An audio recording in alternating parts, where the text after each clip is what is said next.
कोरबा जिला में शांति व्यवस्था बनाए रखे बर कोरबा एसपी संतोष सिंह एक बार फिर गुंडा बदमाश और हिस्ट्री सीटर मन के फाइल खोल दिए है। पुलिस अधीक्षक संतोष सिंह थाना चौकी प्रभारी मन ला साफ हिदायत देहे है कि अपन अपन क्षेत्र में खलल पैदा करैया मन के खैर नहीं है। यही कड़ी में आदेश के परिपालन करत कोरबा सीएसपी विश्व दीपक त्रिपाठी कोतवाली थाना क्षेत्र के रामपुर चौकी में गुंडा बदमाश मन के क्लास लेहिस।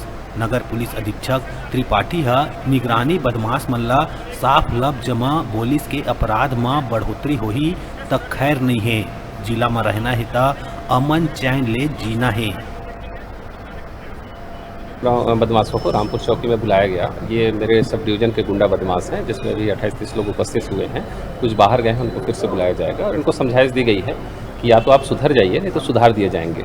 और जो शांत हैं या जो उम्र दराज हैं, जिनके खिलाफ अभी अपराध कई सालों से नहीं है, तो उनको माफ़ी में लाने की भी कार्रवाई की जाएगी। और जो बदमाश हैं, गुंडे तत्व हैं, जो नए हैं, उनके लिए एकदम स्पष्ट चेतावनी दी गई है कि अगर अब आपके विरुद्ध कोई भी अपराध कायम होता है तो खैर नहीं है।